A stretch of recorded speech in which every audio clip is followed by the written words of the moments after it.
subscribe to my channel. Muhammad রাসূলুল্লাহ সাল্লাল্লাহু আলাইহি ওয়াসাল্লাম যেন বলেন, আল্লাহর সামনে যখন আল্লাহর বান্দা বান্দীরা সিজদায় পড়ে যায়, সেই সময় আল্লাহ আর বান্দাদের মধ্যে কেন কোনো পর্দা থাকে না, ডাইরেক্ট সম্পর্ক হয়ে যায়। তাও সুবহানাল্লাহ, এখনো বুঝলেন না, এবার বুঝাচ্ছি, ভালো করে বুঝুন। সিজদায় পড়ে গিয়েছি, পড়ে গিয়ে বলছি সুবহানা রাব্বিয়াল আ'লা, সুবহানাকা আল্লাহুম্মা রাব্বানা ওয়া বিহামদিকা আল্লাহুম্মা গফিরলি। এছাড়া আরো অনেক কিছু বললাম নাকি। সিজদায় পড়ে গিয়েছি, আর এক আল্লাহকে সিজদা করতে গিয়ে বলি, আল্লাহ তুমি হলে পাক, তুমি হলে পবিত্র সমস্ত ত্রুটি থেকে, সমস্ত আইব থেকে, আর আমি তোমার গোলাম, তোমার সামনে সিজদায় পড়ে গেছি। মাবুদ, বড়ই আমি গুনাহগার, বড়ই আমি জালেম, বড়ই আমি অত্যাচারী, বড়ই আমি অনাচারী, নাফসের উপরে জুলুম করেছি, তোমার জমিনে পাপ করেছি, তুমি আমাকেও যেন পাক করে দাও। এই সেন্স নিয়ে, এই জ্ঞান নিয়ে, এই গরিমা নিয়ে, এই বিবেক নিয়ে, এই বিবেচনা নিয়ে যখন আমি সুবহানাকা আল্লাহুম্মা রাব্বানা ওয়া বিহামদিকা আল্লাহুম্মা গফিরলি পড়ি, সে সময় আমার দিলটা আল্লাহর ভয়ে ভীত হয়ে চোখ দিয়ে অশ্রু প্রবাহিত হয়। আল্লাহ সঙ্গে সঙ্গে ডাক দেন, ইন্নাল্লাহা গফুরুর রহিম। যাও, আমি আল্লাহ তোমাকে মাফ করে দিলাম। ধরুন সুবহানাল্লাহ, এটা সুবহানাল্লাহ বুঝালাম। কিন্তু যদি এরকমটা বুঝতাম যে সুবহানাল্লাহ শব্দ শুধু তাসবিহের মধ্যে সীমিত নয়, জিকিরের মধ্যে সীমিত নয়, যদি বুঝতাম এটা আল্লাহ পাকের ভাষা, তাহলে আমরা পড়তেই থাকতাম আর কোরআন তেলাওয়াত সমতুল্য নাকি পেতেই থাকতাম। যেমন কোরআনের এক জায়গায় বলা হয়েছে, সুবহানাল্লাযী আসরা বিআবদিহি লাইলাম মিনাল মাসজিদিল হারাম। আসলো কোরআনে বলতে সুবহানাল্লাহ শব্দ আসলো না, আসলো না? তাহলে বললে তাসবিহ পড়া হলো না, কোরআন তেলাওয়াত করা হলো। এরকম যদি কোরআন পড়তাম, বুঝতাম, তাহলে সাহাবায়ে কেরাম রাদিয়াল্লাহু তাআলা আনহুদের মতো আমাদের কৃষ্টি কালচার, আমাদের তাহযীব, আমাদের তামাদ্দুন, আমাদের আখলাক, আমাদের আদর্শ, আমাদের কৃষ্টি, আমাদের কালচার, আমাদের সবকিছু তিনাদের মতো হয়ে যেত। তারা যে জান্নাতে যাবে, আমরাও যেতে পারতাম, বলুন ইনশাআল্লাহ।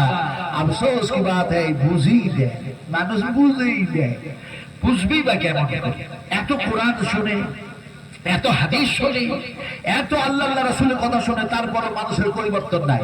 আবার পূর্বে আপনার সালফি সাহেব থেকে শুরু করে, কারি আফজাল হোসেন সাহেব থেকে শুরু করে, আব্দুল কাদের সাহেব থেকে শুরু করে, কত জনা যে কোরআন ও হাদিস থেকে আলোচনা করলেন।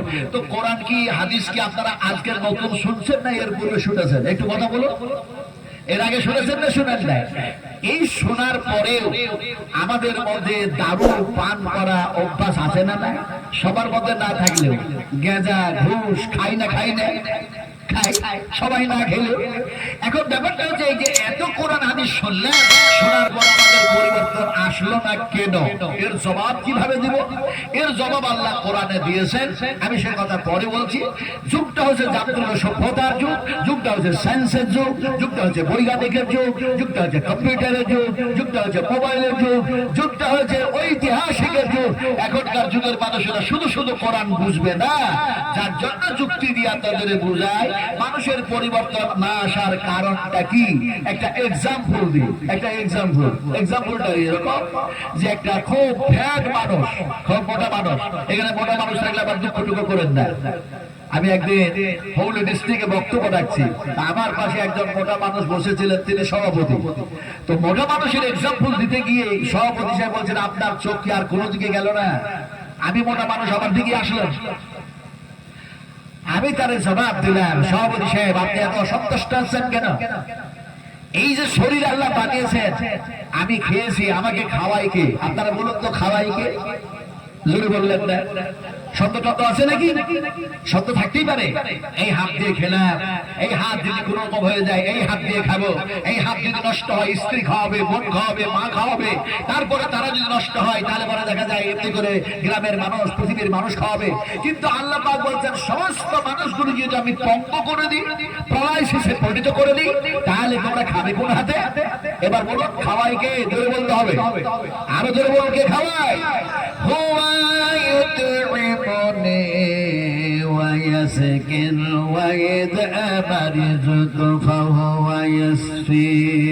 আল্লাহ সুবহানাহু ওয়া তাআলা বলে আমি তোমাদের পানি পান করাইয়া দিই, খাবার খাইয়ে দিই, আমি আল্লাহ অসুখ দিই, আর আমি আল্লাহ অসুখ ভালো করি।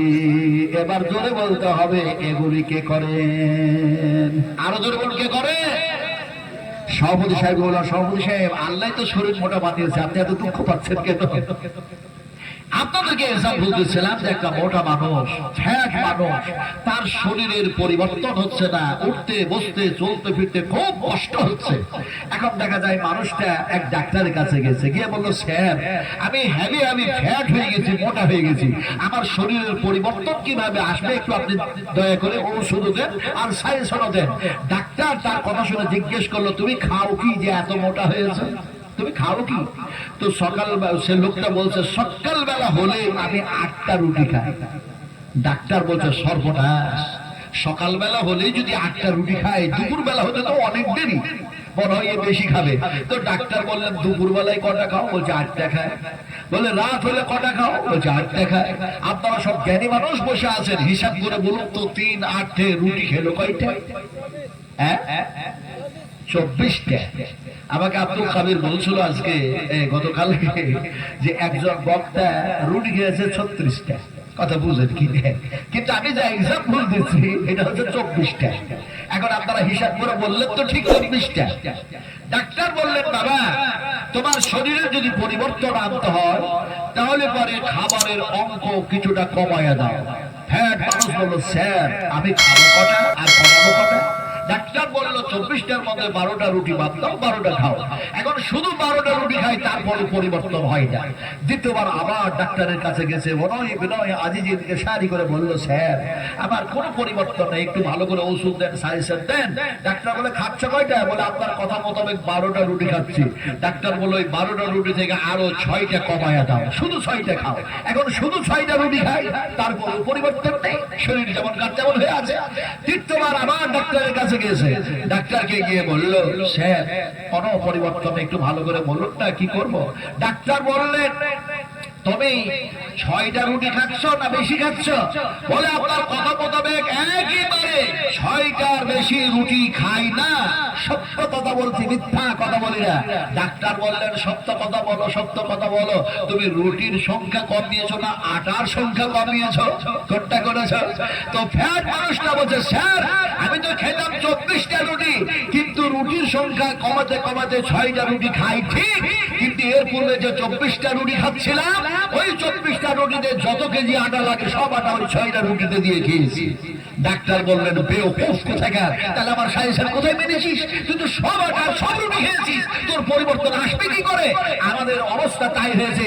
আজকে সালভি সাহেবের মুখ থেকে ওয়াজ, কালকে নাদভি সাহেবের মুখ থেকে ওয়াজ, তারপরে দেখা যায় মাক্কি সাহেবের কাছ থেকে ওয়াজ, কত সাহেবের কাছ থেকে যে ওয়াজ শুনি, কিন্তু শোনার পরে নিজে আমল করি না বক্তা হয়ে, আর যারা শোনে তারাও আমল করি না। সবাই মিলে যদি আমল করতাম তাহলে আমাদের হতো আখলাক হযরত ওমরের মতো, হযরত আবু বকর সিদ্দিকের মতো, হযরত উসমান গনির মতো, হযরত আবু তালহার মতো, হযরত আবু দারদার মতো, হযরত খালিদ বিন ওলীদের মতো, হযরত এতেই করে দেখা যায় বেলালের মতো, হযরত আবু হুরায়রার মতো।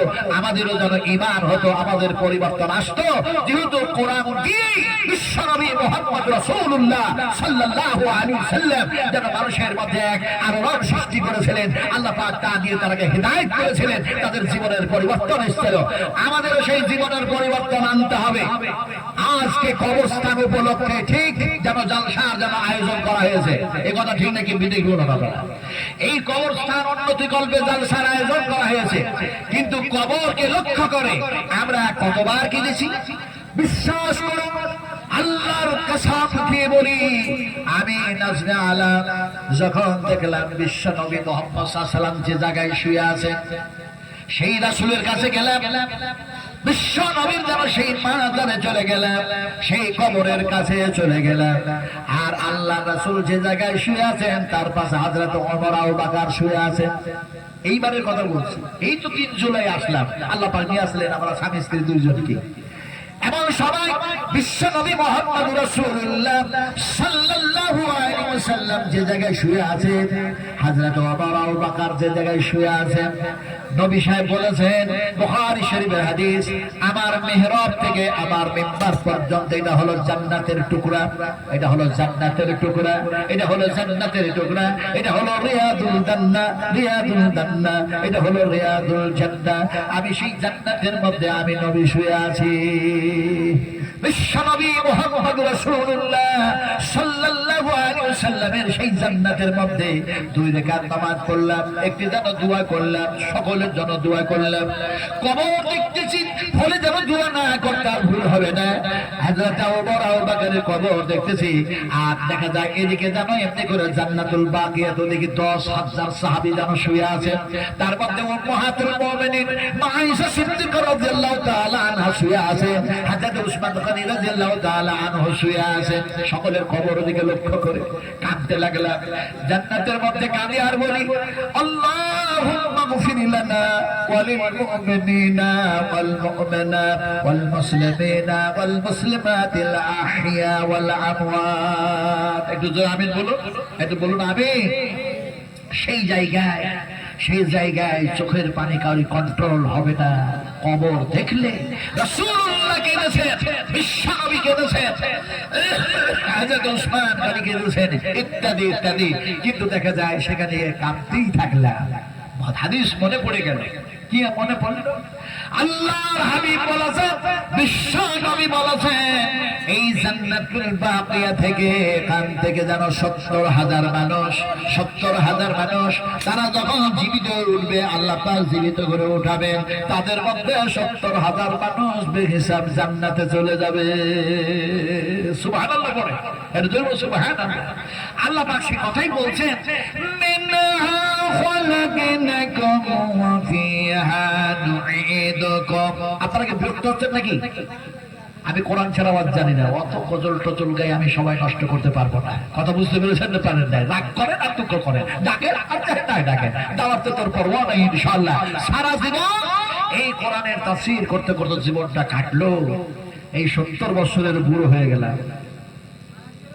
এই দাড়ি দেখেছে কেছে দেখি বলতে পারেন বাপের বেটা, এই দাড়ি পাকলো কিসে? কথা বলে না রে বয়সে, বয়সে না না, মিথ্যা কথা, একবারে মিথ্যা কথা। এই দাড়ি পাকলো কিসে?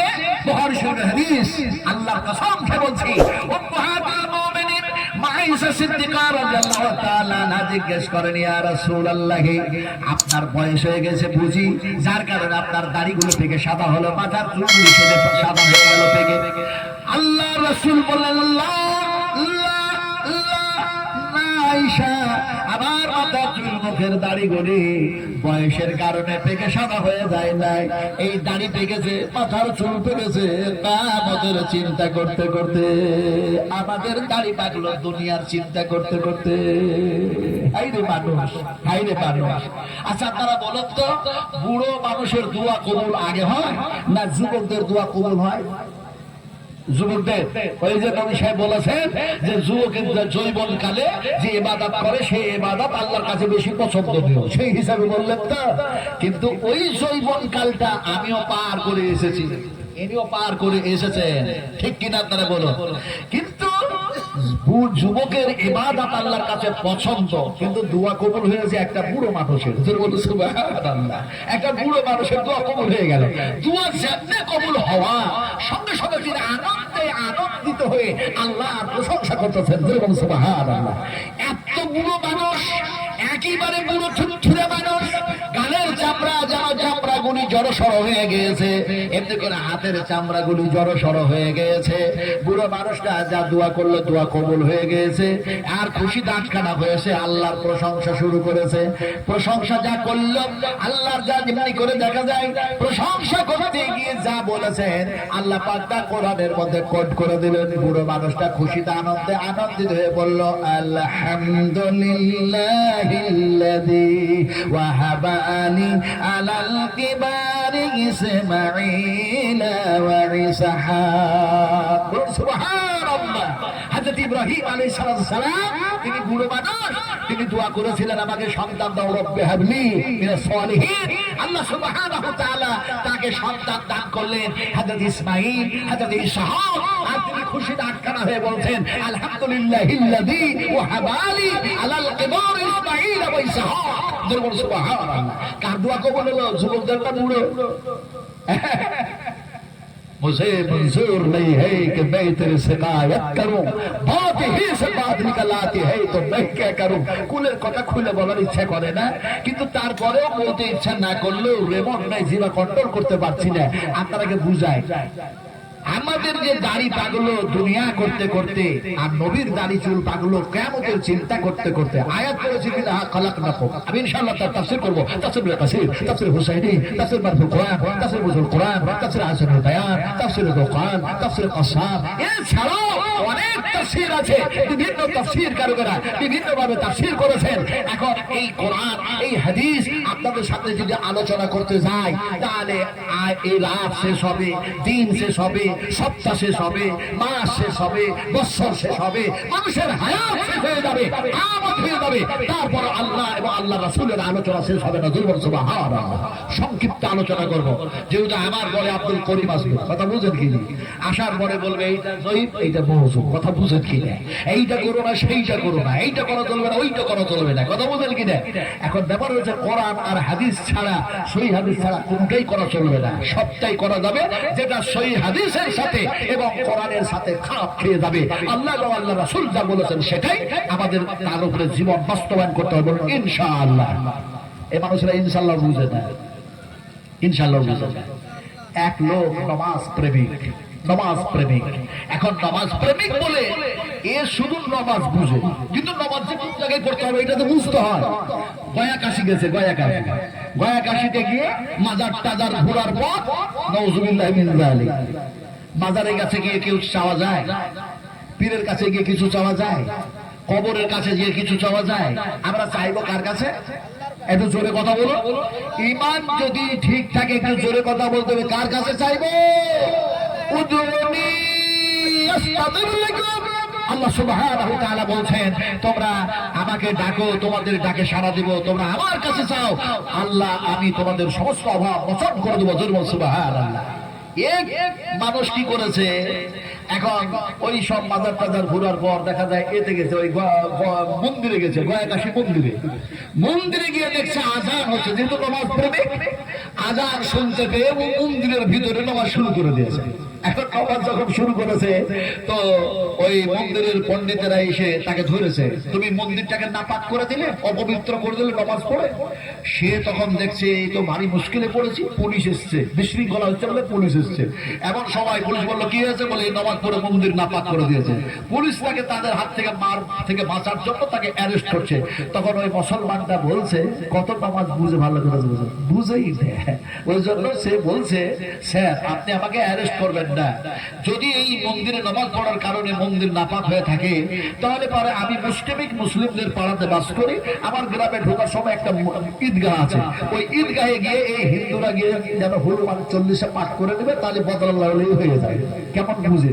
আচ্ছা মসজিদে যেখানে সিজদা হয় সেটা আল্লাহকেই সিজদা হয়, ঈদগাহে যারা সিজদা করে কাকে সিজদা করে? ও খ্যাপা বলছে, ও খ্যাপা বলছে ঈদগাহে গিয়ে হনুমান 40 পাঠ করে দেবে। খ্যাপা শব্দ একটা ব্যবহার করলেন, খ্যাপা বুঝেন তো আপনারা? খ্যাপা বুঝেন? কয় ধরনের খ্যাপা হয় এটা আপনারা বুঝেন ভালো? জবাব দেন, খ্যাপা কত ধরনের হয়? অনেক ধরনের হয়, এই বুঝে না অনেক ধরনের খেপা হয়। একটা খেপা হয় একেবারেই ব্যাট, একেবারেই ব্যাট। আর একটা খেপা হয় কোন সময় ঠিক বলছে, কোন সময় ভুল বলছে। যেমন আমাদের ভারতে একটা যেমন খেপা প্রধানমন্ত্রী হয়েছে, ওর নাম কি জানেন? কোন সময় বলছে হাতের তালি বাজাও, তালি বাজাও, করোনা ভালো হয়ে যাবে। কোন সময় বলছে ভ্যাকসিন নাও, তাহলে করোনা থেকে বেঁচে যাবে। কত বড় খেপা, কত বড় খেপা, হাই রে খেপা। এই এক খেপার যেন জন্ম হয়েছে। খেপা আপনাদেরকে বুঝাই, দুই ধরনের খেপা হয়। ওইদিকে একটা খেপা, ওইদিকে একটা খেপা গামছা পরে দাঁড়িয়ে আছে। এরাও কোন খেপা ওইদিকে দেখছে। আমি এক্সাম্পল দিচ্ছি, তোমরা ওইদিকে তাকিয়ে কি দেখছো? ওইদিকে একটা খেপা গামছা পরে দাঁড়িয়ে আছে, আর এইদিকে একটা খেপা উলঙ্গ হয়ে দাঁড়িয়ে আছে। এই দুই খেপার মধ্যে এক মনীষের জুব্বা টুব্বা পরে মাথায় টুপি টাপি পাগড়ি টাগড়ি বেঁধে চলে যাচ্ছে। তো ন্যাংটা খেপা কই গামছা পরা খেপা বলছে সালাম দে হুজুর চলে যাচ্ছে, সালাম দে। তো ন্যাংটা খেপা বলছে আমি যে ন্যাংটা উলঙ্গ, আমি সালাম দেবো কেমন করে? তোর পরনে গামছা আছে, তুই সালাম দে। তো এ কত বড় খেপা, এ সালাম দিবে কি? নিজের পরনের গামছাটা খুলে দিয়ে ন্যাংটা খেপার দিকে ছুড়ে দিল আর বললো গামছাটা পর আর তাড়াতাড়ি সালাম দে। এখন ও গামছাটা পরে যদি সালামটা দেয় তাও তো হয়, কিন্তু ও আর গামছা পরলো না, ও গামছাটা হাতে ধরে প্রতিযোগিতা শুরু করলো, কম্পিটিশন শুরু করলো। তুইও খেপা আমিও খেপা, তোর ন্যাংটা আমিও ন্যাংটা, তুই আগে সালাম দিবি না আমি আগে সালাম দিব। এই প্রতিযোগিতা করতেই থাকলো। মুনি সাহেব পেরিয়ে চলে গেল, সালাম দেওয়া হলো না। আল্লাহর পক্ষ থেকে রহমত তাদের কপালে জুটলো না। এরকম খেপা যে কত জন্ম নিয়েছে, এরা হেদায়েত হবে কি করে? ইন্নাকা লা তাহদি মান আহবাবতা লাইসা আলাইকা হুদাহু ওয়ালাকিন্নাল্লাহ ইয়াহদি মান ইয়াশা। আল্লাহ পাক যাকে চান তাকেই তো হিদায়াত করেন। এখন দেখা যায় সেই খেপা বুঝে না এটা মন্দির না মসজিদ, নামাজ পড়েছে বলছে হনুমান চল্লিশা পাঠ করে দিবে। কত বড় খেপা, কত বড় খেপা। এখন দেখা যায় তাকে যখন পুলিশ ধরে নিয়ে গেল, ছোট ছোট কেস দিয়ে যেন তাকে ছেড়ে দিল। এবার এই মন্দিরের পুরোহিত যারা পণ্ডিত, এরা যেন গঙ্গা থেকে নদী থেকে পানি টানি নিয়ে আসলো, যে মন্দিরটাকে ধোয়াধুয়ি করছে, ধূপ ধোঁয়া দিচ্ছে, নারকেল টারকেল ফাটাচ্ছে আর বলছে ওরা যে কত বড় যেন খেপা, ওরাও বুঝে না ওম মানে যে আল্লাহ, ওরাও বুঝে না, খালি বলছে ওম আর মন্দির পাক করছে, মন্দির পাক করছে। আসলে বুঝাতে চাইলাম যে আজকে যদি আমরা ইনশাআল্লাহ বুঝতাম, তাহলে পরে আমরা ইনশাআল্লাহ পড়তে দেরি করতাম না।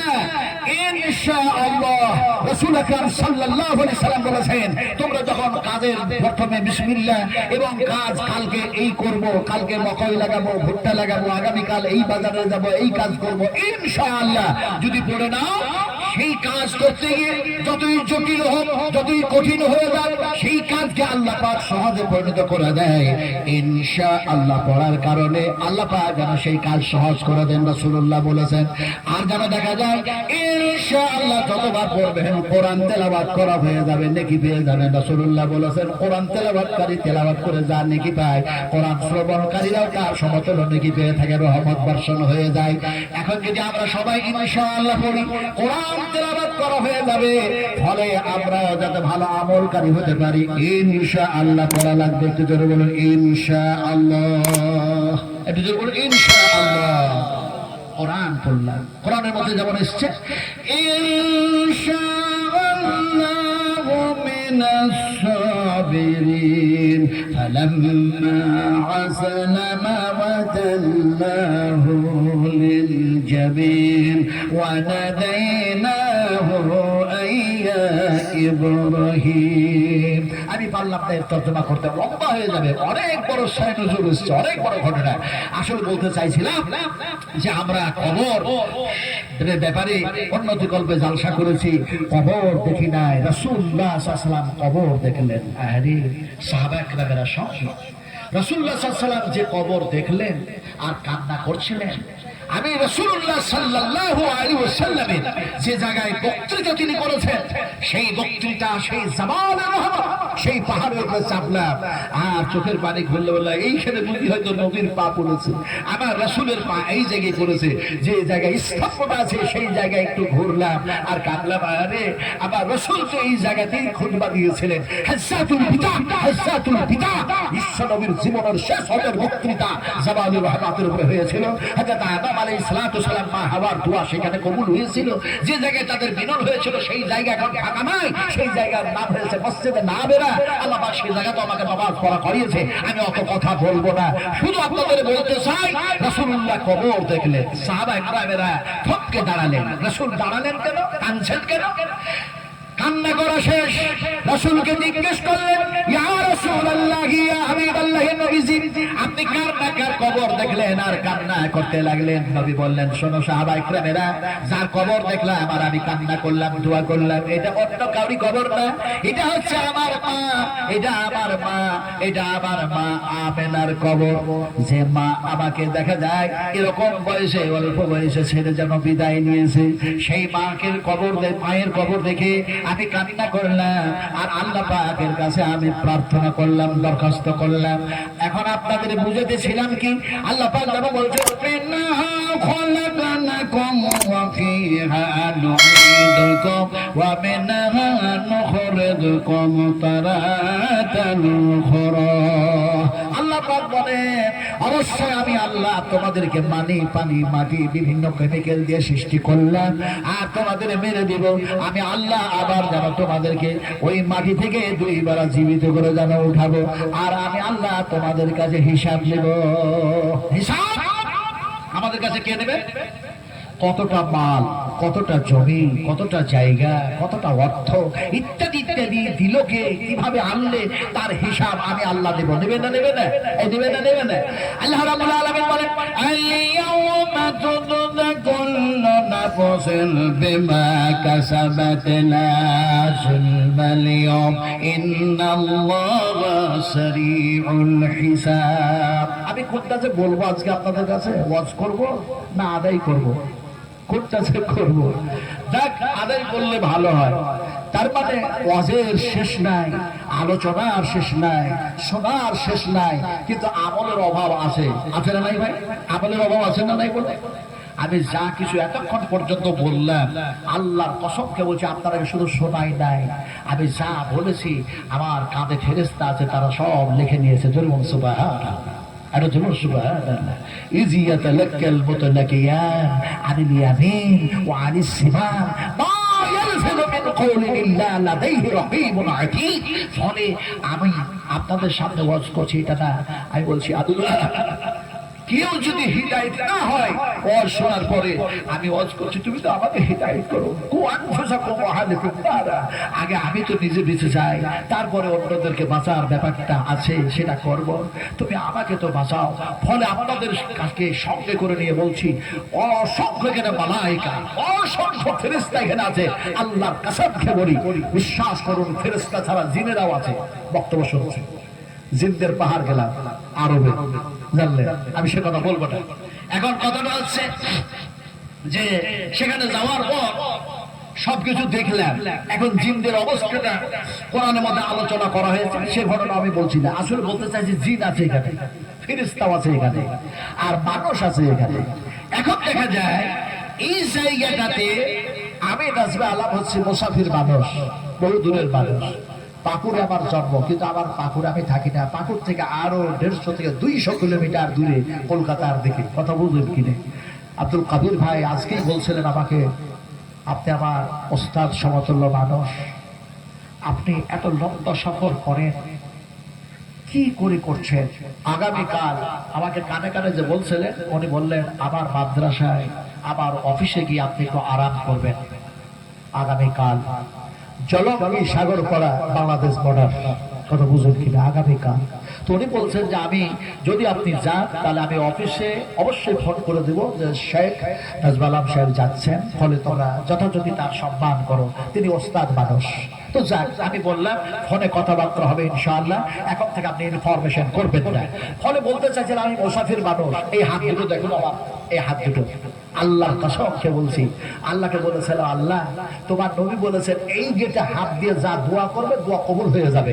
তো আল্লাহ সুবহানাহু ওয়া তাআলা, দেখা গেল যে আমার দুইখানি হাত আর আমার স্ত্রীর হাত, লক্ষ লক্ষ মানুষের ভিড়ের মধ্যে, কাবা শরীফের মধ্যে, বাইতুল হারামের মধ্যে হাতিম হাতিম হাতিম যে মুলতাজামের গেট, মুলতাজামের গেট, ওই সোনালী গেটটা এমনি করে চোকাটে একটা সিঁড়ির উপরে চাপলাম, তারপর সে কাটে হাত দিলাম, আর ইচ্ছা হয়তো ছেড়ে দিই, শুধু আল্লাহকে বললাম আল্লাহ তুমি জান্নাতে একটু ঢুকাইয়া দাও।